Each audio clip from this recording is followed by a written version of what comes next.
Eu não tô ouvindo o som.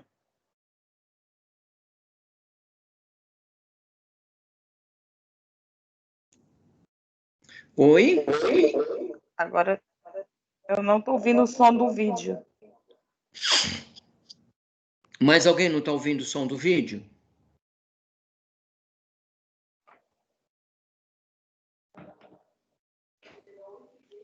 Eu também não tô ouvindo, não. Professor, eu não tô vendo o vídeo, mas eu vou sair e vou entrar de novo, porque eu acho que é o problema aqui do celular que eu tô. Ah, você está no celular. É. Tá. Eu... Amor. Deixa eu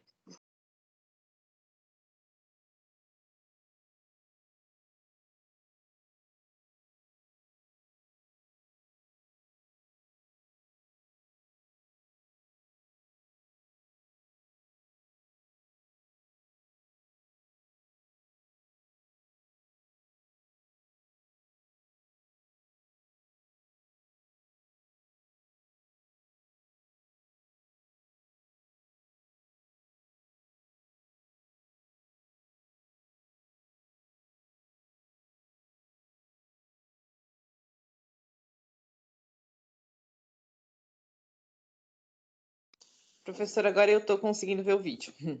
Tá, vamos ver se eu consegue ouvir o som, tá?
Gente, tem alguém ouvindo o vídeo?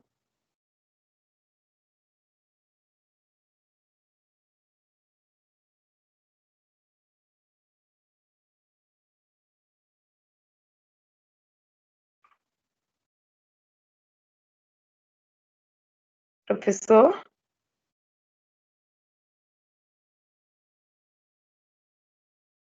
Oi. Professor, não estou ouvindo o vídeo. Mas alguém não está ouvindo? Professora, eu também não estou conseguindo. Eu vejo a imagem, vejo tudo, mas não ouço. Não está ouvindo, né? Isso. Peraí, deixa eu ver uma coisa aqui. Peraí.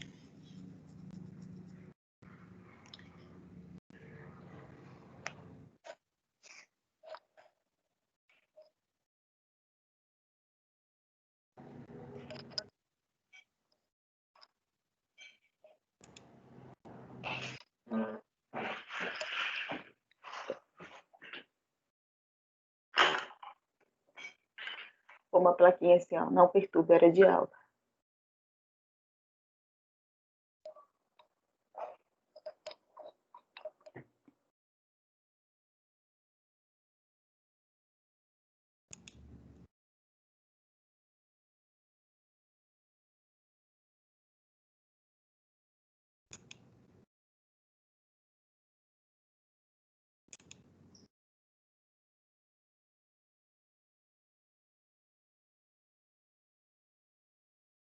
Só um minutinho, tá? Tudo bem, professor.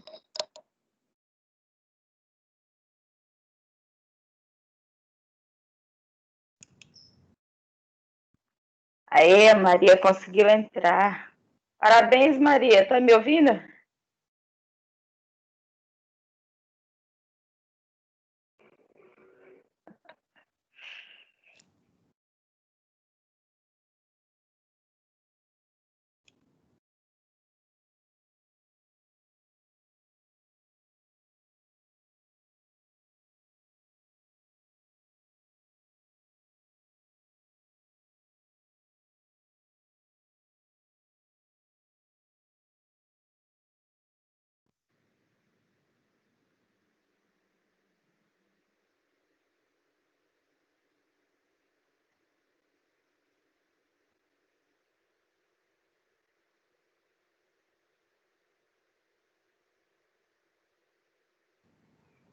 Vamos ver se vai dar certo agora, tá?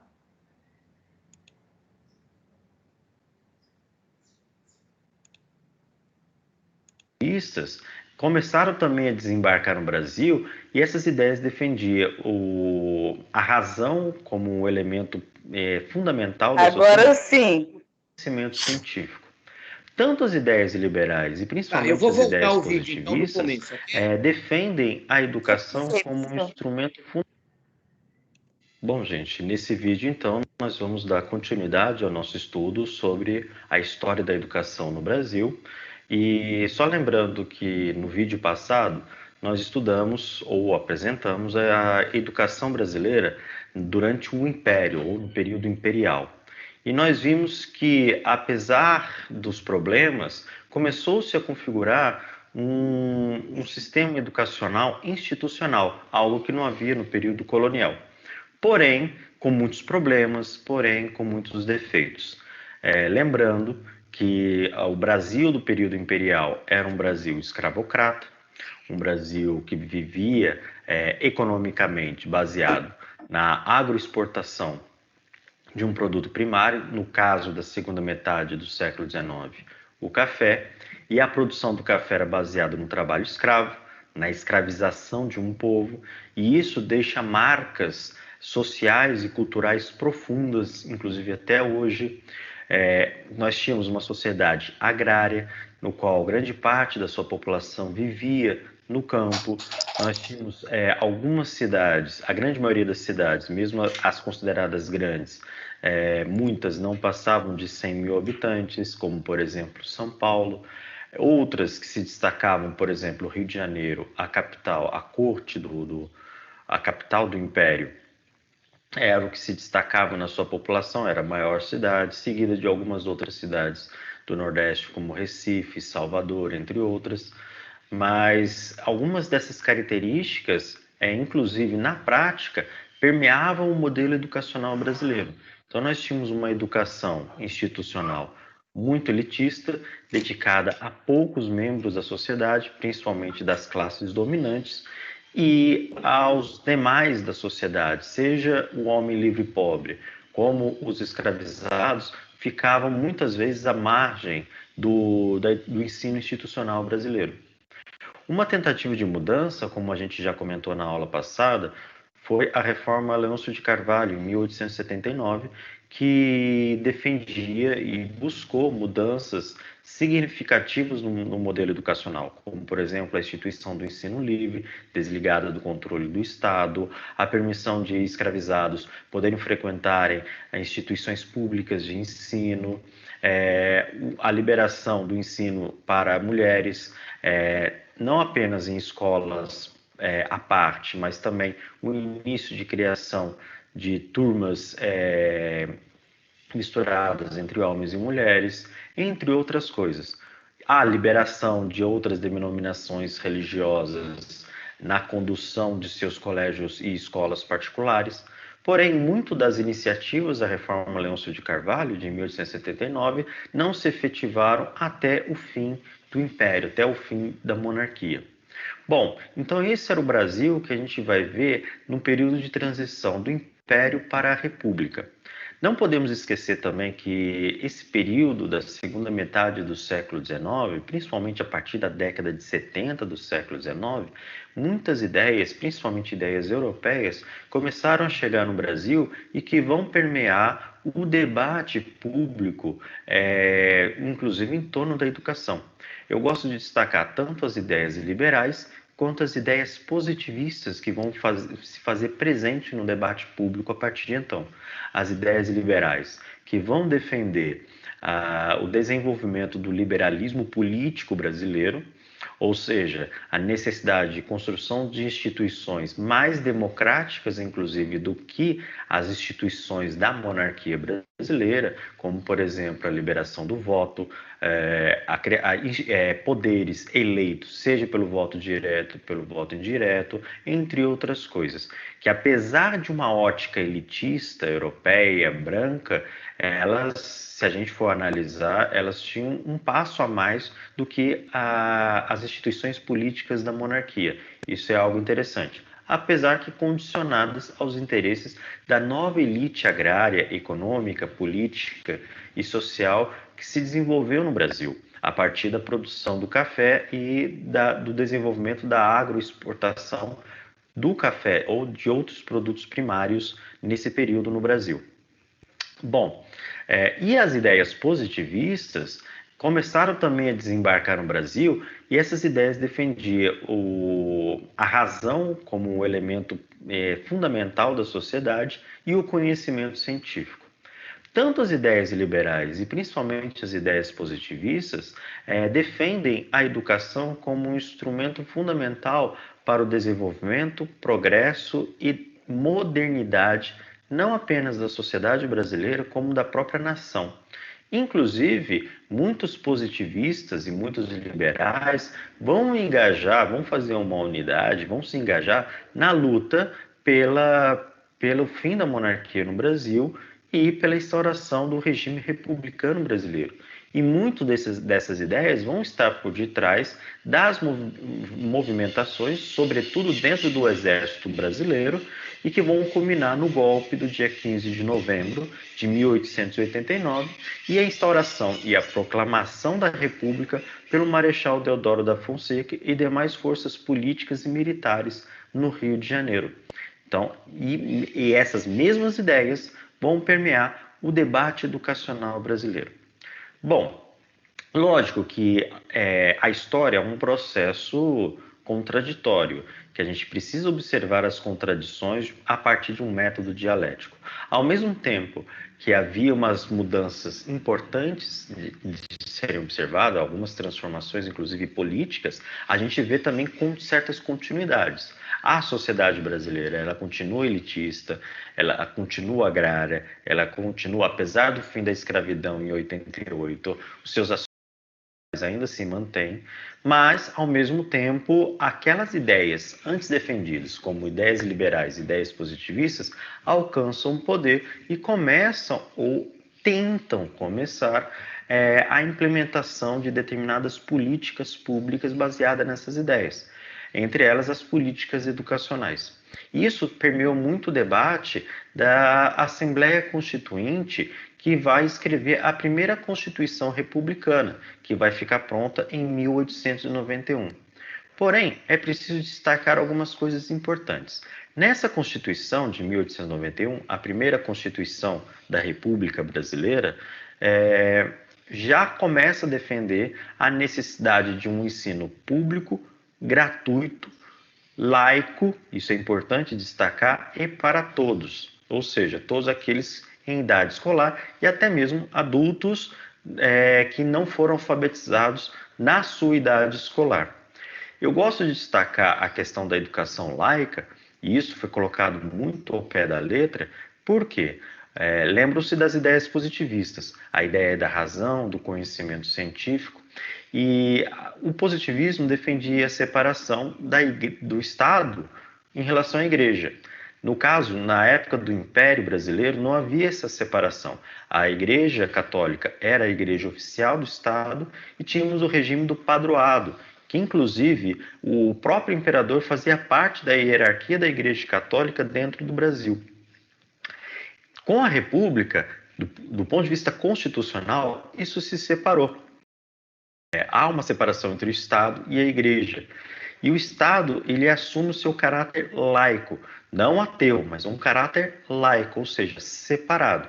E como o positivismo defendia a razão e o conhecimento científico e defendia que a escola era o berço e o centro da razão e do conhecimento científico, a Constituição de 1891 defendia que a educação não deveria ter participação, pelo menos a educação pública, nas instituições públicas, não deveria ter participação da Igreja Católica e de nenhuma denominação religiosa. Ou seja, o ensino religioso estava abolido da escola. Não que seja contra a religião, mas é que a religião, de acordo com as ideias positivistas, baseia-se num caráter pessoal, particular, privado, e que deve fazer parte da vida privada de cada um. Porém, isso não cabe na vida pública, na instituição pública. Então, o ensino religioso ele é retirado das instituições públicas de ensino. Isso só vai se reverter após 1930. Isso é tema para outra aula. Outra coisa importante de destacar é que, antes mesmo da Constituição de 1891, o governo provisório que assumiu o poder da República a partir de novembro de 1889, vai criar em 1890 algo inédito, que é o Ministério da Instrução Pública.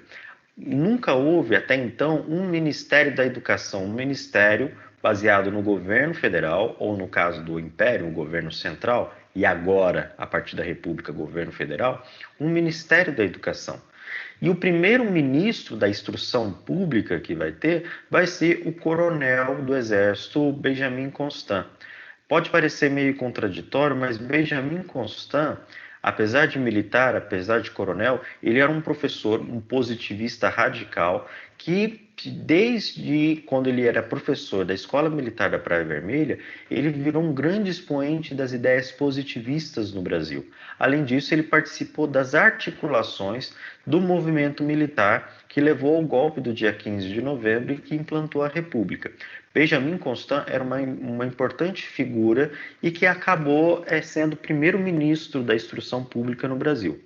Porém, esse próprio ministério ele vai ter vida curta, ele vai acabar ou vai ser dissolvido em 1892, demonstrando que determinadas continuidades nas políticas públicas vão permanecer durante a República. Então, até mais ou menos 1930, ao final de 1930, não vai haver um outro Ministério da Educação.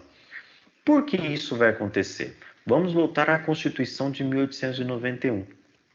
Vocês estão lembrados que na época do Império, apesar de ser um governo centralizado, apesar de o Estado Imperial Brasileiro ser um Estado único, um Estado central, nacional, a educação, a partir do ato adicional de 1834, ela foi descentralizada. Quando o ensino elementar, o ensino secundário e a formação de professores ficou a cabo ou a responsabilidade dos governos provinciais, então isso vai permanecer no governo republicano. Lembrando que a Constituição de 1891 vai determinar que o Brasil, que a nação brasileira, vai ser uma federação de estados autônomos, ou seja, vai ser uma nação descentralizada, uma federação baseada na união dos estados. Tanto que o primeiro nome republicano do Brasil vai ser Estados Unidos do Brasil. Por causa disso, a educação brasileira ela não vai desenvolver um sistema nacional de educação também nesse período. Ou seja, a educação vai continuar sendo descentralizada sob a responsabilidade dos agora estados brasileiros. Ou seja, serão os governos estaduais responsáveis por criar seus próprios sistemas, suas próprias redes de ensino a partir de então, dando continuidade àquilo que se tornou comum no Brasil desde o ato adicional de 1834. Por isso que a gente vai ver poucas iniciativas ao longo dos próximos 40 anos vindos do governo central ou do governo federal. Vai haver algumas tentativas de reformas educacionais por parte do governo federal, porém elas vão ser inóculas em comparação com o que vai acontecer nos estados. E aí que a gente entra num caso muito importante, que é o caso de São Paulo, do estado de São Paulo, que até então estava se constituindo como o estado mais rico da federação, principalmente devido à agroexportação do café e à formação da sua elite intelectual.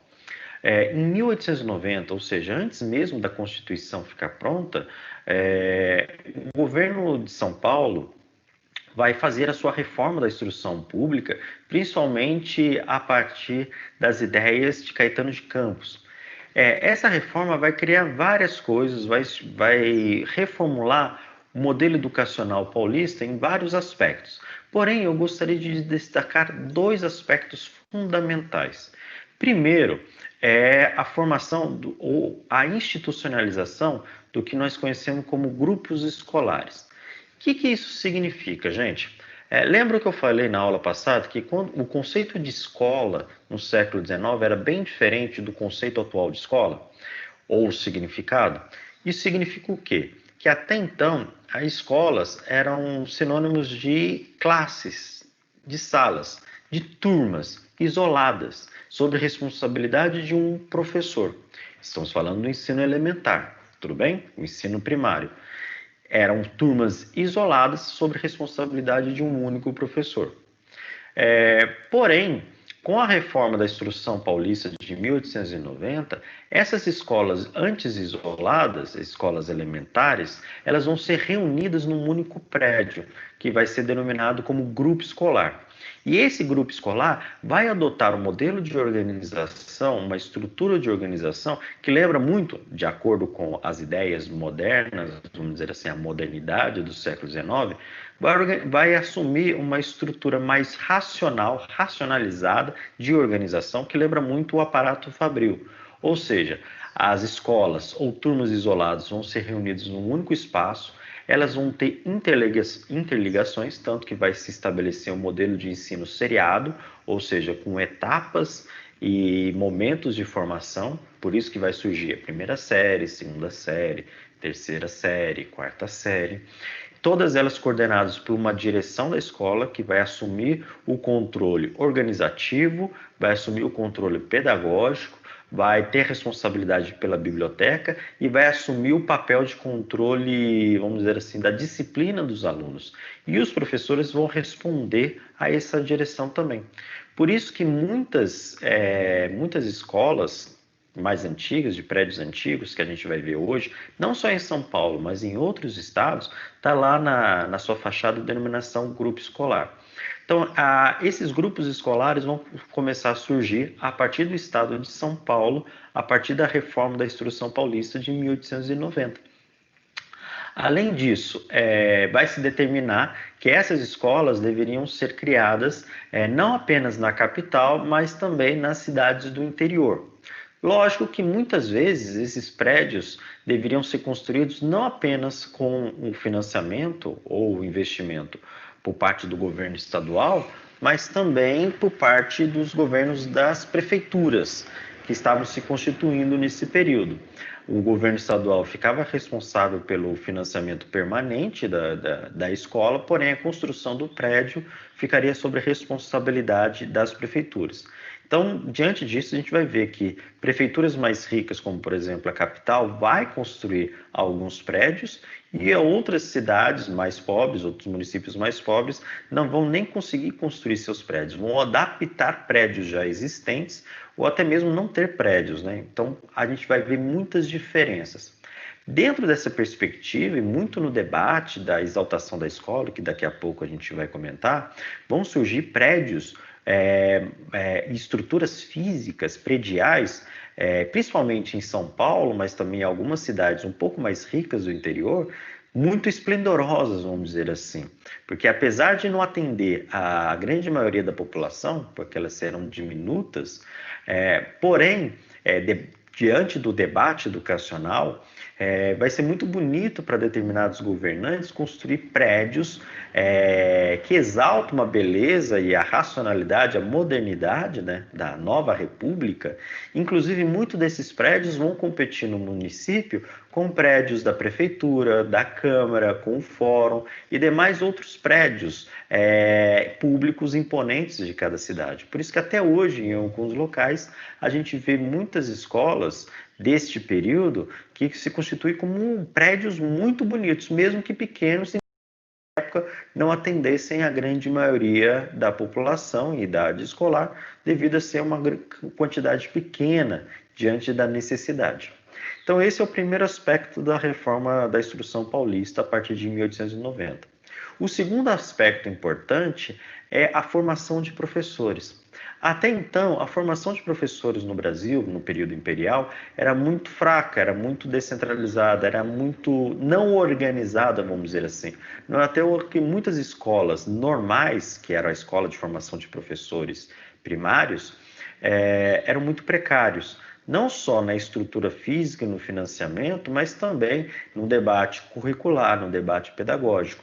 Então havia assim, muito amadorismo na formação de professores do ensino primário. Porém, a reforma de 1890, que a gente costuma chamar de reforma Caetano de Campos, vai mudar essa perspectiva e essa reforma vai remodelar ou reformular a então Escola Normal de São Paulo. A escola que já havia sido criada já na década de 1840, durante o Império, mas que passou a grande parte desse tempo, então, muito precário. O que vai acontecer? Vai haver uma reformulação curricular, estrutural, vai absorver muito dos debates educacionais que vão fazer presente no Brasil a partir de 1870 e principalmente aquela escola normal que antes funcionava de forma precária lá no Largo São Francisco, junto da Faculdade de Direito, vai ser transferida para um novo prédio muito bonito, muito imponente, que vai ser construído na Praça da República. Esse prédio, inclusive, está lá até hoje e funciona a atual Secretaria Estadual de Educação de São Paulo. Quem conhece sabe o quanto é um prédio bonito. Então, lá vai ser a nova Escola Normal de São Paulo, que futuramente a gente vai chamá-la de Escola Normal da Praça, né, devido à Praça da República, ou a Escola Normal Caetano de Campos, em homenagem ao seu criador. E outras novidades, além da reformulação curricular e absorver os debates pedagógicos que existiam na época, desenvolvendo muito o método intuitivo, né, de ensino, muito em moda no debate pedagógico daquela época, vão ser contratados professores de renome no debate educacional, tanto no Brasil, como também vai contratar algumas pessoas de fora do país. Além disso, vão ser criados duas escolas modelo, ou turmas, ou classes modelo, a serem inseridas dentro da escola normal. O que é essas turmas modelo ou escolas modelos? São o que hoje nós chamaríamos nas faculdades de educação de colégios de aplicação. Eram turmas primárias, ou seja, de ensino primário, de ensino elementar, de primeiras letras, criadas dentro da escola para servir de laboratório tanto para os professores da escola normal quanto para os estudantes da escola normal, não apenas praticarem, mas fazerem também experiências que eram desenvolvidos dentro da escola normal. Então haviam duas turmas, a primeira turma masculina e uma turma feminina, para funcionar como um campo de experiências. Então, são dois aspectos da reforma da Instrução Paulista de 1890. A criação dos grupos escolares e o seu ordenamento a partir de uma lógica racionalista e a reformulação, também dentro de uma lógica mais racional, da Escola Normal de São Paulo. Apesar de ser uma reforma de âmbito estadual, ela impactou muito o debate nacional, tanto que outros estados que criaram também as suas secretarias de educação ou secretarias de instrução pública vão começar a adotar um modelo paulista de educação.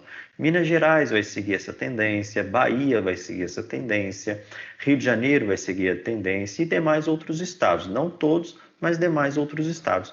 Por isso que o modelo de grupo escolar ela vai ser observado também em outros estados e a gente vai achar até hoje alguns prédios, algumas escolas com a denominação grupo escolar na sua fachada.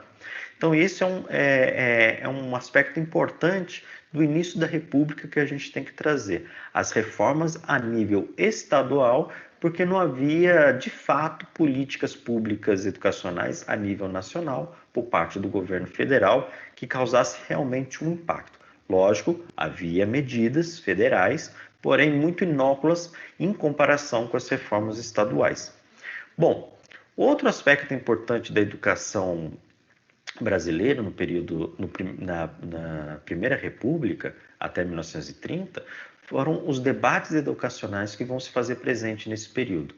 E, de acordo com o historiador da educação, Jorge Nagli, dois movimentos importantes, movimentos no sentido do debate público, vão se dar presentes durante a Primeira República. O primeiro é o chamado entusiasmo pela educação e o segundo, o otimismo pedagógico. O entusiasmo pela educação veio primeiro, mas, porém, ao longo das décadas, vai alternar com o otimismo pedagógico. Então, o que seria isso? Bom, o entusiasmo pela educação foi muito influenciado pelas ideias liberais e as ideias positivistas. Lembrando que essas ideias defendiam a modernização da nação brasileira, a modernização da sociedade brasileira, e isso passava por um projeto civilizatório, seguindo os padrões da Europa e depois, anos seguintes, o padrão americano, vamos dizer assim. Então, a escola ela é um instrumento fundamental para o processo de modernização da nação, de acordo com os preceitos europeus que as elites brasileiras carregavam muito. Então, para que isso ocorresse, era necessário que a população brasileira, no seu conjunto, inclusive os mais pobres, fossem inseridos na instrução pública, ou seja, fossem inseridos na escola. E para isso era necessário, então, que cada vez mais escolas fossem criadas e a população adentrasse nas escolas. Então, esse debate público, o entusiasmo pela educação, na verdade, entusiasmou a opinião pública a criação de cada vez mais escolas. Lógico, as ideias são uma coisa e na prática é outra. A gente não vai ver, do ponto de vista real, prático, políticas educacionais que realmente fizessem um investimento necessário para a construção de tantas escolas assim.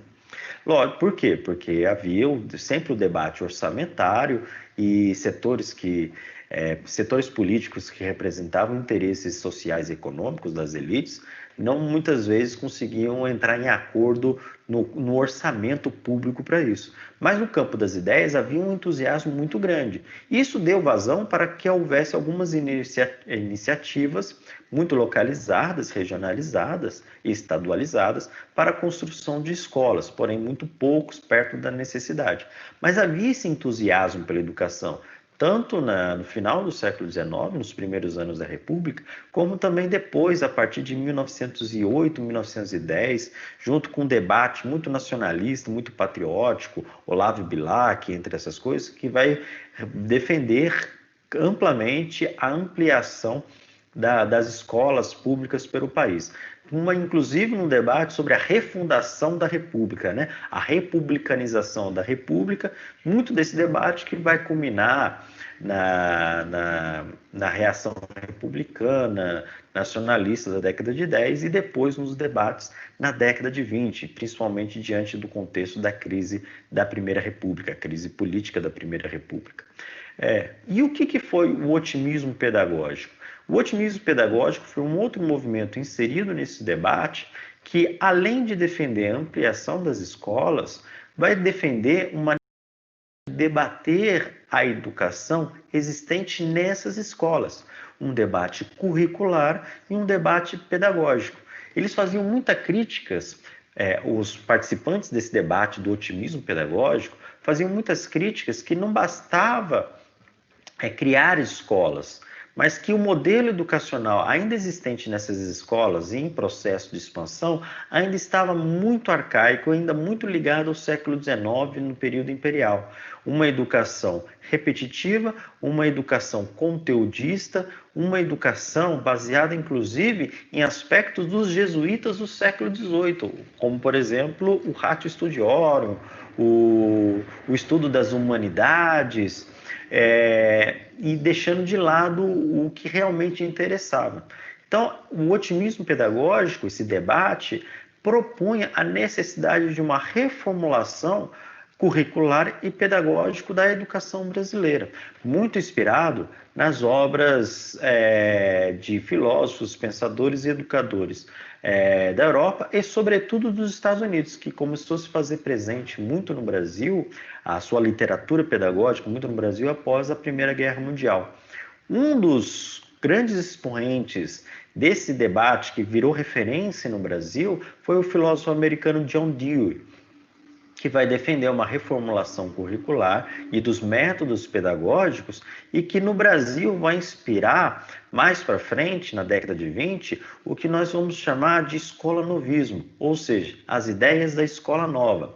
Os debates vão ser muito fortes e muito acalorados na década de 1920 e que vai culminar já na década de 30, lá em 1932, no Manifesto dos Pioneiros da Educação Nova. Mas isso é um tema que a gente vai debater mais para frente. Porém, o otimismo pedagógico, esse debate educacional, não apenas de ampliação das escolas, mas principalmente da reforma curricular e da reforma dos métodos pedagógicos, vai pautar muitas reformas que os estados vão fazer, que os governos estaduais vão fazer em suas redes a partir da década de 20. Por exemplo, na Bahia, em 1923, vai ter uma reforma muito importante. No Rio de Janeiro, ou então Distrito Federal, vai haver uma reforma em 1928. O próprio em São Paulo vai ter duas reformas em 1920 e 1930. Minas Gerais, em 1927. Então, vai haver muitas reformas, muitas vezes inspiradas pelo otimismo pedagógico, ou pelo debate curricular pedagógico nesse período. Mas lembrando que tanto a escola nova, que vai vir a partir da literatura americana, em parte europeia, ela vai permear muito o pensamento das elites intelectuais no Brasil, que apesar da escola nova ela ser um passo fundamental à frente, vamos dizer assim, do que já existia no Brasil, e isso tem um caráter progressista, devemos destacar que elas tinham um respaldo nas ideias liberais.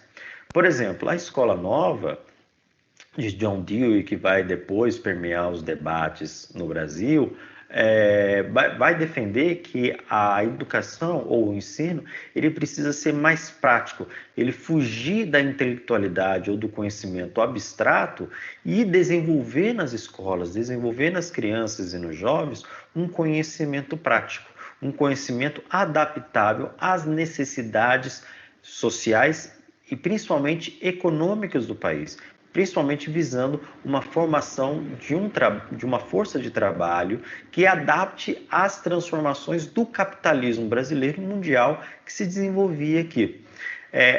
Já os críticos da Escola Nova, tanto naquela época como posteriormente, vão falar que a Escola Nova, ela, apesar de ter vantagens em relação ao modelo educacional existente até então, ela aprofunda as divisões. Que divisões essas? Uma educação elitista e uma educação para as classes populares, vamos dizer assim, ou para a classe trabalhadora e para os pobres em geral. Por que eles faziam essa crítica?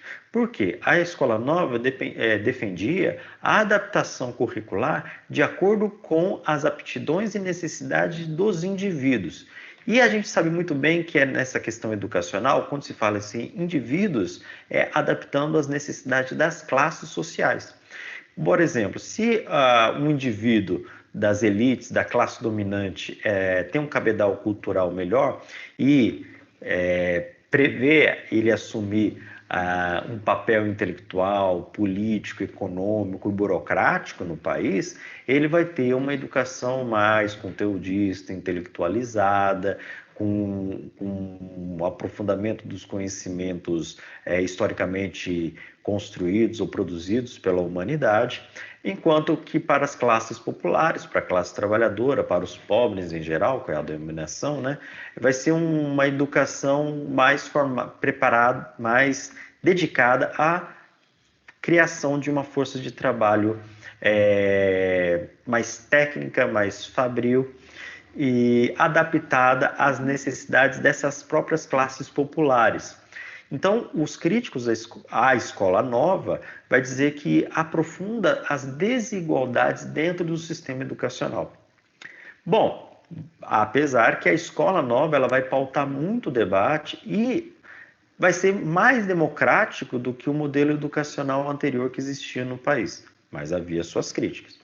Um outro debate educacional, o pedagógico, que vai se dar no Brasil, vai se dar a partir do movimento operário, sobretudo das correntes anarquistas existentes no país, principalmente no início do século XX.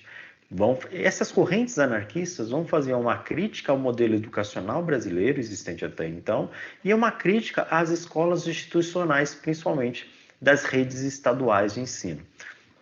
Então, muito dos anarquistas vão defender, a partir da leitura, por exemplo, dos textos do anarquista espanhol pedagogo Francisco Ferrer, a necessidade de criar uma educação para a classe trabalhadora, mas uma educação libertária, muito próximo daquela ideia de educação libertadora, educação emancipadora, que a gente vai ver nos próximos vídeos.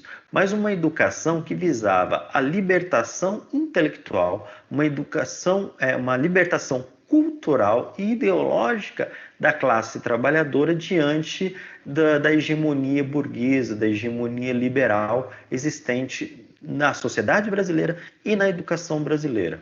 É por isso que os anarquistas, principalmente em São Paulo, vão criar, de acordo com as ideias de Francisco Ferrer, as escolas modernas, escolas independentes do poder público, financiadas pela própria classe trabalhadora paulista, por meio de cotizações, por meio de campanhas financeiras, e essas escolas vão pregar não apenas o desenvolvimento do conhecimento científico da classe trabalhadora, mas um conhecimento que visa a transformação da sociedade, que busca uma sociedade mais justa, uma sociedade mais igualitária, mais fraterna, contra-hegemônica, e que visa uma independência da classe trabalhadora e a construção de um mundo novo, vamos dizer assim.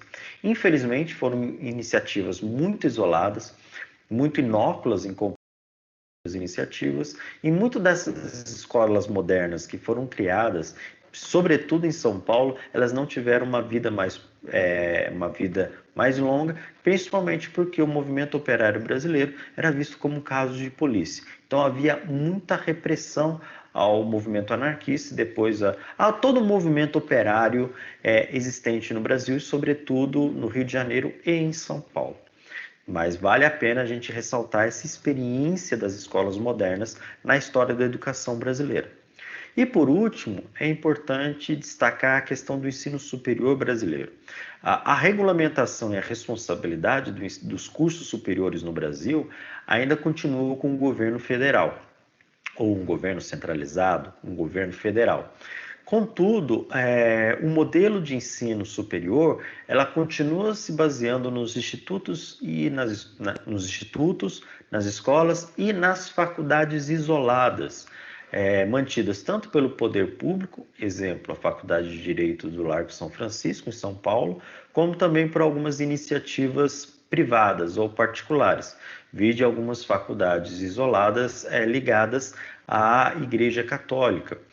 Bom, isso vai se manter ao longo de toda a Primeira República, até 1930. Não havia a regulamentação que permitisse outros modelos de ensino superior. Apesar que, a partir da década de 20, vai haver algumas iniciativas de criação de universidades, apesar da lei federal não prever isso. Ou seja, alguns estados vão assumir o trabalho de criar um ensino superior a partir dos moldes universitários. O modelo universitário já existente na Europa há séculos, já existente nos Estados Unidos, inclusive já existente em alguns países da América Latina desde o século XVI.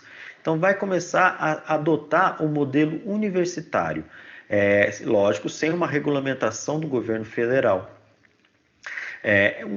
Cabe destacar a criação da Universidade do Rio de Janeiro, que vai ser criado em 1920 e que depois, na década de 30, com a unificação com a Universidade do Distrito Federal, em 1937, vai formar o que é a atual Universidade Federal do Rio de Janeiro. Vai haver também a criação em Minas Gerais da Universidade de Minas Gerais, que entre trancos e barrancos ao longo das décadas vai formar depois o que hoje nós chamamos de Universidade Federal de Minas Gerais. Então vai haver algumas iniciativas a nível dos estados e até mesmo do governo federal, mas sem uma regulamentação que definia a universidade como modelo dos cursos superiores no Brasil. Isso só vai acontecer a partir de 1931, já sobre a égide do governo Getúlio Vargas. Mas isso é matéria para o nosso próximo vídeo. Tudo bem? Lembrando que quando nós falamos de universidade, nós não estamos falando apenas do ensino, da formação em curso superior, mas estamos falando também do tripé universitário, que é o ensino, a pesquisa e a extensão. Que uma universidade só funciona a partir desse tripé. E esse modelo só vai ser adotado oficialmente no Brasil como política pública a partir de 1931. E isso é o tema da nossa próxima aula.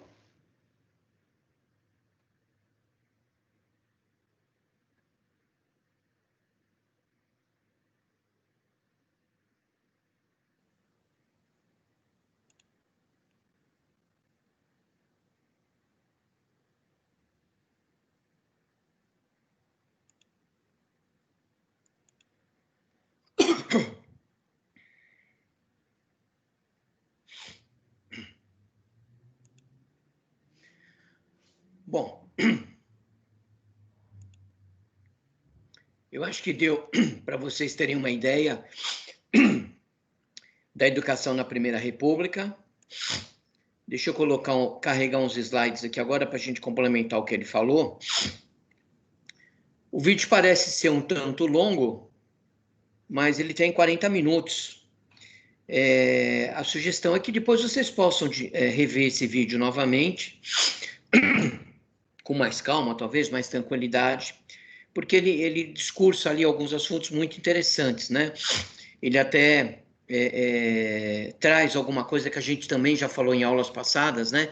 principalmente lá do positivismo, do liberalismo, a separação da igreja, da escola e da igreja, que é uma coisa importante, né?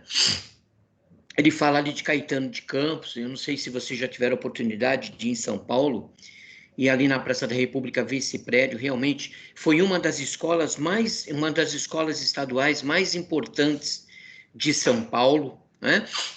Grandes pessoas, grandes personalidades da política, tanto paulista quanto brasileira, estudaram naquela escola, né?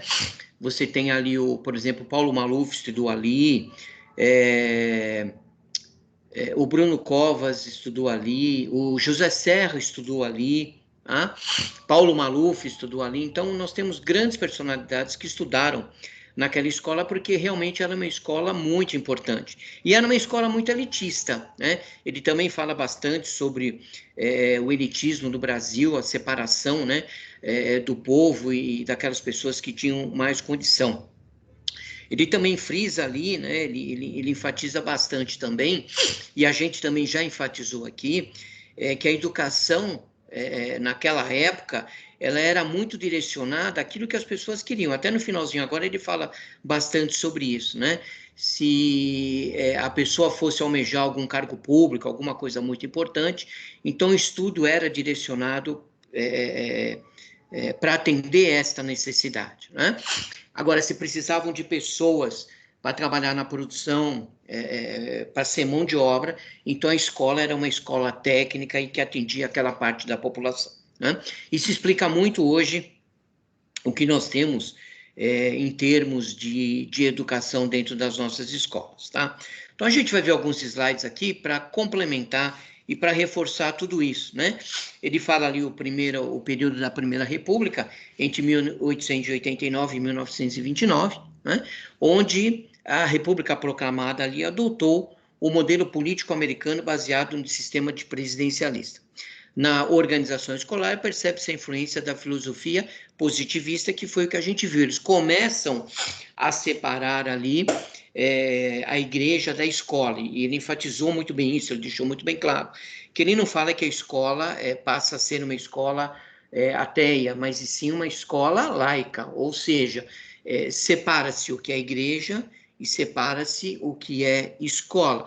Não se tem mais aquele envolvimento, aquela participação maior da igreja dentro da escola, como era no período monárquico, né? Inclusive, ele diz que o próprio monarca participava ativamente das decisões da igreja e vice-versa também, né? Ele fala também sobre Benjamin Constant, né, que tinha como princípio orientar a liberdade e a laicidade do ensino, como também a gratuidade da escola primária. Esses princípios seguiam a orientação de que estava estipulado na Constituição brasileira.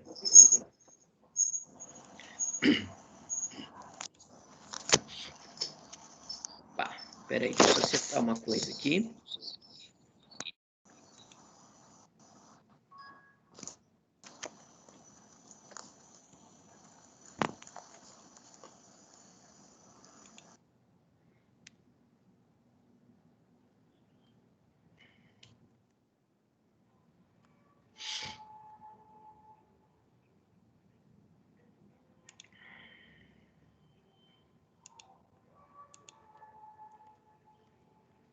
Espera aí só um minutinho, gente, que deu um...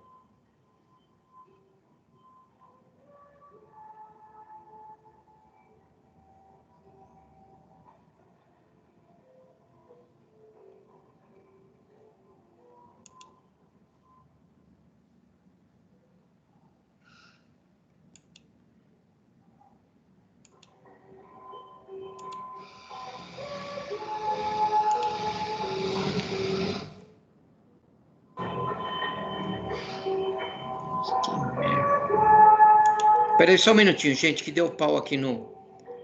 Travou o meu slide aqui, só um minuto.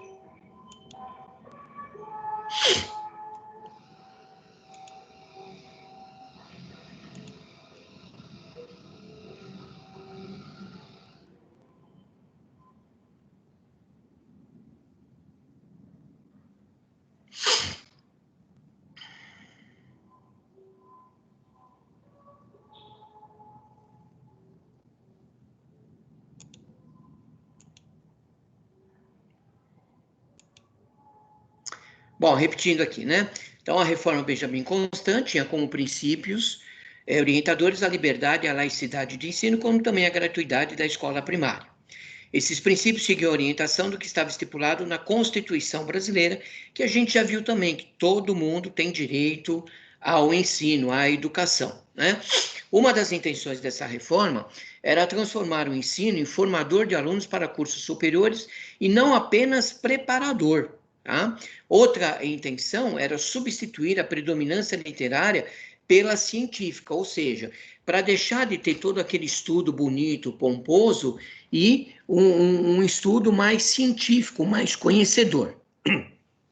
Essa reforma foi bastante criticada pelos positivistas, já que não respeitava os princípios pedagógicos de Comte, pelos que defendiam a predominância literária, já que o ocorreu foi o acréscimo de matérias científicas às tradicionais, tornando o ensino enciclopédico, que foi aquilo que ele comentou. Então, a pessoa ia ter um cargo bonito, um cargo pomposo, então a educação era toda direcionada para o ensino, direcionada para aquilo que realmente ele necessitava. Tá? Ele também fala de Epitácio Pessoa, de 1901, né, o Código de Epitácio Pessoa, inclui a lógica entre as matérias e retira a biologia, a sociologia e a moral, acentuando assim a parte literária em detrimento da científica. Então, muda-se o estilo de educação. Tá? Depois nós temos a reforma da Rivadavia Correia, em 1911, que pretendeu que o curso secundário se tornasse formador do cidadão e não como simples promotor ao nível seguinte. Retomando a orientação positivista, prega a liberdade de ensino, entendendo-se como a possibilidade de oferta de ensino que não seja por escolas oficiais e também de frequência. Além disso, prega ainda a abolição do diploma em troca de um certificado de assistência e aproveitamento e transfere os exames de admissão ao ensino superior para as faculdades. Os resultados desta reforma foram desastrosos para a educação brasileira. Então, eles tentam fazer alguma coisa aí, mexer na educação brasileira, sempre olhando pelo lado pessoal e do lado da necessidade dos políticos, da política da República, e é claro que acaba sendo uma coisa muito desastrosa, tá? Acaba não dando certo. Num período complexo da história do Brasil, surge a reforma de João Luiz Alves, que introduz a cadeira de Moral e Cívica com a intenção de tentar combater os protestos estudantis contra o governo do presidente Arthur Bernardes, que era o que estava naquela época. Então, o que acontece aqui com a introdução da cadeira de Moral e Cívica? Quando nós achamos que nós temos uma determinada disciplina que vai te agregar um determinado conhecimento, não era o que estava acontecendo aqui com a cadeira moral e cívica, né? Eles colocam a cadeira moral e cívica como uma forma de indução àqueles alunos que ali estavam, de mostrar que era necessário que eles tivessem o respeito, que eles tivessem o civismo, que eles tivessem a educação pela bandeira do Brasil, pela bandeira do país. Tá? Eles não querem dizer aqui que estamos te colocando uma educação de forma que você, por exemplo, respeitasse o mais velho, respeitasse uma fila, por exemplo, tá? Vamos levar por esse lado, tá? Que você respeitasse as pessoas e tudo mais. Mas, pelo outro lado, como estava tendo muita reforma, muito protesto estudantil, né? O pessoal começa a abrir os olhos, a ter uma outra visão do que estava acontecendo ali, né? Do que estava sendo imposto. Então, o governo ele coloca essa disciplina de moral, que fala de cadeira, né? Então, é uma disciplina moral e cívica para dizer, olha, você precisa respeitar a bandeira, você precisa respeitar o governo tem a última palavra, né? Então, era direcionado muito para o lado do militarismo, digamos assim, tá? E não pelo lado da educação propriamente dito, tá? E a década de 20 ela foi marcada por diversos fatos relevantes no processo de mudança das características políticas brasileiras, como o próprio vídeo aí enfatizou. Tá? E foi também nessa época que ocorreu o movimento dos 18 do Forte, em 1922, a Semana da Arte Moderna, também em 22, também em 22, a fundação do Partido Comunista, a Revolta Tenentista em 1924 e a Coluna Prestes, que é conhecida de todo mundo aí, que aconteceu em 1924 e 1927. Então, nós vemos aqui o início, não vou falar de revolução, né? Mas de movimentos, tá? Estudantis, de trabalhadores, que começam aí a mexer com o governo e a pedir uma liberdade maior, né? Uma participação maior do povo dentro do governo. Além disso, no que se refere à educação, foram também realizadas diversas formas de abrangência estadual, como a de Lourenço Filho no Ceará em 1923, Anísio Teixeira na Bahia em 25, a de Francisco Campos e Mário Caça Santa em Minas Gerais em 1927, né? Na época, chamado de Distrito Federal, hoje é o atual Rio de Janeiro, a de Fernando de Azevedo, que aconteceu em 1928, e também em 1928 em Pernambuco, a de Carneiro Leão. Tá? Então, essa é a primeira parte aí da educação brasileira, no princípio aí da República. Tá? Agora, a gente vê uma outra parte aqui, que também é interessante, que nós temos o início do governo de Getúlio Vargas, tá? Que houve um golpe, né? Na transição da monarquia para a Primeira República, e também dentro da Primeira República nós temos aí, digamos assim, um golpe, né? Pessoas interessadas em participar, né? Em ter o governo, tá? Então eles praticam um golpe aí contra o próprio governo Vargas, tá? Então nós temos uma foto aqui daquela época, né? A foto de Getúlio Vargas com algumas pessoas, que, se você reparar nessa foto, você não vê uma figura feminina, né? A não ser essa criança aqui no canto. Mas todo o outro restante você não vê figuras femininas, você só vê figuras masculinas, né? Então, uma das consequências mais importantes da queda da Bolsa de Nova York, que aconteceu em 1929, foi justamente a impossibilidade do governo brasileiro de continuar sustentando a política econômica adotada a partir de 1910 em relação ao café. Então, existia aí uma participação do governo brasileiro sustentando esta política econômica, tá? Mas que chega um determinado momento, ele não aguenta, e o que acontece com a Bolsa de Nova York? A Bolsa de Nova York quebra, que é um fato muito importante dentro da história, né? Levou algumas pessoas, inclusive, a se suicidarem por causa dessa queda de Nova York em 1929, tá? Se vocês assistiram aquele filme Titanic, você pode reparar que a atriz principal, no final da vida dela, onde ela está comentando sobre aquele relacionamento que ela teve, que ela era noiva de uma pessoa muito importante naquela época, né? Ela pega e ela fala que ela nunca mais tinha ouvido falar dele, principalmente depois da quebra da Bolsa de Nova York, que fez com que aquele antigo, o ex-noivo dela, acabasse se suicidando porque perdeu grandes quantias de dinheiro em empresas naquela época, tá? Esse fato também, somado a uma série de outros descontentamentos que vinham se seguindo naquela época, né, de que de fora palco a nação brasileira durante o período de 1920 até 1930, também culminou com a chamada Revolução de 1930, onde teve à frente Getúlio Vargas, né? Ele que liderou essa Revolução de 1930, tá? De 1920 até 1930. Tá? Aqui nós temos uma pequena biografia de Getúlio Vargas, né? Que ele foi um dos presidentes do Brasil, tá? É uma personalidade importante, a gente não vai perder tempo em ler toda essa biografia. Depois vocês, com mais calma, vocês podem ler e conhecer um pouquinho mais sobre Getúlio Vargas, porque ele teve uma relevância muito grande no governo dele, né? Se criou grandes coisas, ele teve grande envolvimento, e é interessante vocês lerem depois, tá? Houve, durante esse governo, o fechamento do Congresso Nacional em 10 de novembro, tá? Onde Getúlio Vargas outorga aí uma nova Constituição Federal, tá?